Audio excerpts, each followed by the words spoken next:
Well, looks like we're doing this again. Time to take a look at your Skyrim hot takes. The last time I made a video of this topic, I got over 100 comments, many of which are your Elder Scrolls related hot takes. Just like the last video, we're going to go over these hot takes, and I will be giving them a rating from 1 to 10 on the hot take scale, and I'll tell you if I agree or disagree with these takes. Lastly, before we begin, I want to say I would absolutely love to make a part 3 on this topic, so feel free to go down in the comments below and give me your hottest Skyrim or Elder Scrolls hot take for a chance to be featured in a possible part 3. With all that out of the way, let's get right into the video.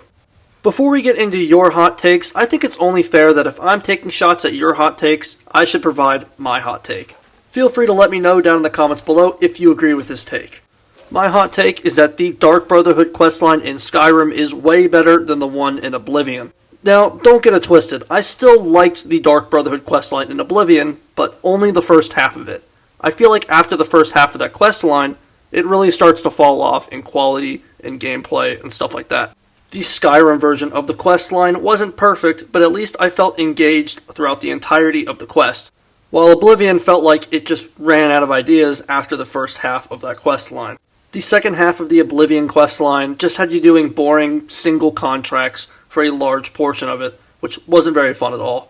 And so I think that the entirety of the Skyrim questline is better than the entirety of the Oblivion questline. Let me know what you think of this take down below, I'd love to hear your thoughts. Now, let's get on to your hot takes. Up first, we have a comment from Official Arch who says, "Companions are nothing more than glorified, portable, endless pockets." I'm actually very neutral with this take. I disagree and agree to some extent. And I think it's a 6 out of 10 hot take because I feel like most of the community uses companions, but I end up getting a lot of comments about how companions are useless. I feel like companions often get in the way more than they help, especially if you're using a stealth build. Their really only good use in most cases is the fact that they can carry extra items for you. Other than that, they can block paths, reveal your positions, or attack enemies you don't want them to attack. And so yeah, to some extent I do agree with this take. However, in Legendary difficulty, companions are almost required. With enemies dealing 3 times the amount of damage they normally would to you, you definitely need some cannon fodder so that you can get some hits in and you can get your damage in. It's very difficult to complete a Legendary difficulty run without a companion or using conjuration magic. That's really the only thing in this comment that I really disagree with. I think for the most part, companions are really only good for their inventory space, and they get in the way often, and they can be annoying, and they can just never shut up. So yeah, I'm pretty neutral with this hot take. Thanks for your comment, I really appreciate it. Up next is a comment from David Langton1217, and he says, "The only useful spells in the Destruction Tree worth having are Elemental Flare, Bolt, and Blast." I agree with this, and I think it's a 3 out of 10 hot take. There is a reason why I didn't put these spells in my Destruction ranking video, because they are overpowered as heck. They make a lot of the other spells in the School of Magic obsolete. I think that there is a place in the game for Blizzard, Rune spells, and a couple others, but with the creation installed, I feel like you don't really need any other spells in the Destruction School of Magic. And as Dave mentions in this comment, these spells are cheap, and they benefit from all of the Fire, Frost, and Shock perks. So, these spells are incredibly powerful, there's almost no competition here, and so that's why I think it's a pretty cold take, and I agree with it. So, yeah. Thanks for the comment, Dave. Let's move on. Up next, we have a comment from Alibaba9576, who says, "The worst faction in Skyrim is the Companions." Now, what I think he means here with this comment is that the Companions are the worst of the joinable factions, and I'd have to strongly agree. I'm going to give this take a 5 out of 10. I think it's well agreed that this quest line is, well, not the best. One big problem with this questline is that it replaced the Fighters Guild from older Elder Scrolls games. I think a lot of fans didn't really like this choice. Another problem is that it forced you to become a werewolf in order to continue with the quest, and, well, a lot of players, again, didn't really approve of that. I personally didn't think that this questline was that bad, but it was definitely the weakest out of the rest of the questlines Skyrim has to offer. The characters were good, but the quest itself was just mid, really. And so that's why I strongly agree with this take here, but again, I think it's a pretty cold take. So, anyways, thanks for the comment, I appreciate it. Let's move on to the next hot take. Up next is a comment from MoxoM who says, Skyrim is a 6 out of 10 game. Now, I have a lot to talk about with this one. Of course, this take is very subjective. I mean, if you didn't like Skyrim flat out, it's probably a 6 out of 10 game for you. But I want to tackle this hot take with a real-world approach here. For the record, I think that this is an 8 out of 10 hot take, and I strongly disagree with it. So, I'm going to list out several 6 out of 10 games, which will be in my opinion, but it will help me make my point here. Think about, what does Far Cry 6, Halo 5, Borderlands 3, Marvel's Avengers, and Starfield lack that Skyrim does not? An active community. Really what it comes to is that people still talk about Skyrim more than 13 years after its release. That is absolutely insane. There are not a whole lot of titles that can claim that. How could a 6 out of 10 game accomplish that? I mean, seriously, when is the last time you've heard anyone talk about Far Cry 6? Probably a very long time ago. You also have to remember that Skyrim has a very strong modding community. Still, again, after 14 years of the game being out, new mods are being pushed out every single day on Nexus and the Xbox platform. So, it's hard to really call Skyrim a 6 out of 10 game after it's accomplished so much in the gaming industry. Skyrim isn't perfect by any means. I wouldn't give it a 10 out of 10, but I would give it a 9 out of 10 or an 8.5. I just can't get on board with calling it a 6 out of 10 game. Skyrim is a game where you can sink hundreds of hours into, and you still crave more. Anyways, that's my perspective. Thanks for the comment. Let's move on. Our fifth comment of the video comes from Yelly W3J, who says, Argonian is a top 3 race in Legendary. I think what he means here is a top 3 race in Legendary difficulty. I would have to disagree with this one, and I think it's a pretty hot take, maybe around an 8 out of 10. Personally, I just can't get on board with putting Argonian in the top 3 when I think that there are at least 4 better races than Argonian. I do think it's a top 5 race, though. I think it goes in this order. I think Orcs are the best with their racial power. I think that Nords are also second best because of their frost resistance, and Battlecry is one of the best abilities in the game. I think that High Elf is third because it gives such a big bonus to magic using players, and Highborn is a really good ability as well. And I think it's really tied after that between Wood Elf, Breton, and then Argonian.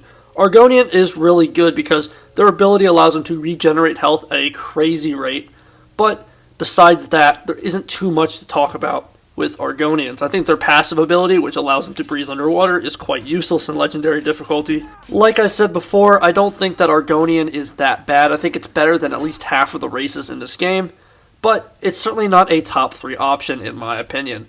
Thank you for the comment, I really appreciate it. Let's move on to the next hot take. Up next is a comment from a name I can't really pronounce, but you can see it on screen. And he says, Alduin is low-key garbage as an antagonist. Daedric princes were way more interesting than he'd ever be. Even the Tribunal for Morrowind just felt way more involved in the plot. Now, I'm pretty neutral with this hot take, and I'll give it maybe a 5 out of 10. I think most people were fine with Alduin as an antagonist. Skyrim's plot was pretty interesting in my opinion. I really enjoyed it. But I do agree the antagonist was a little bit boring. However, I can sort of see why Bethesda chose to go with him rather than a Daedric prince. That's because they used a Daedric prince as the antagonist in Oblivion, the previous game. And I think it would get a little bit repetitive.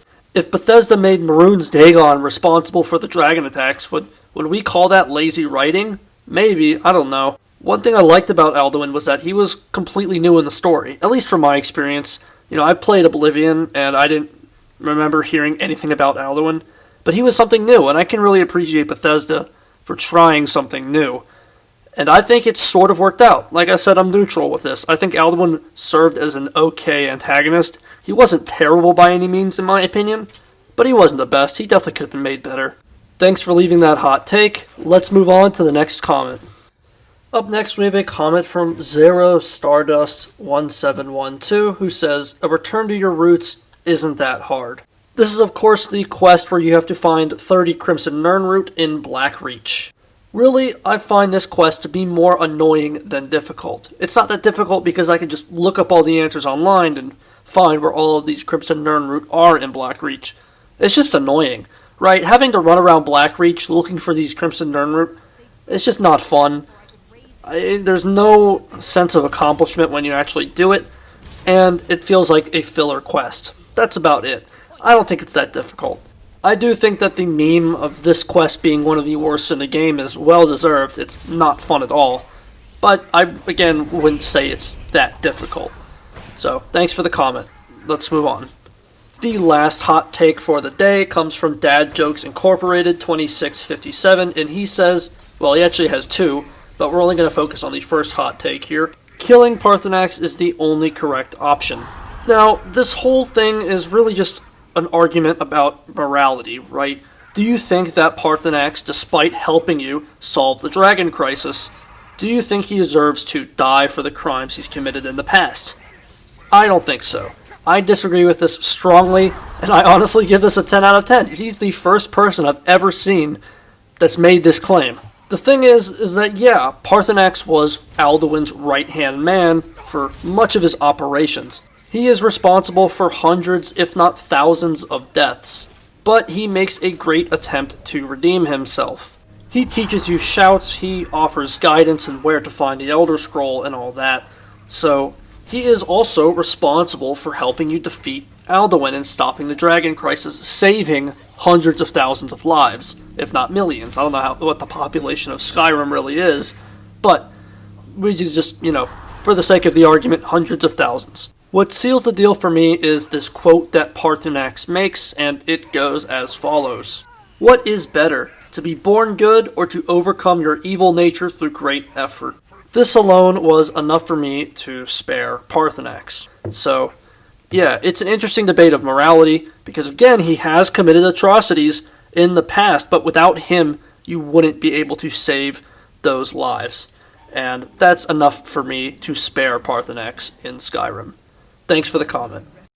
Well, that is it. I want to give a big thank you to everyone who commented on the previous video, and like I said before, I want to make a part 3, so go ahead, drop a hot take in the comment section below. I'm excited to see what you'll have in store. If you enjoyed this content or found any value in it, feel free to drop a like and hit that subscribe button. It's the best way to support the channel. Thank you for watching, and have a great rest of your day.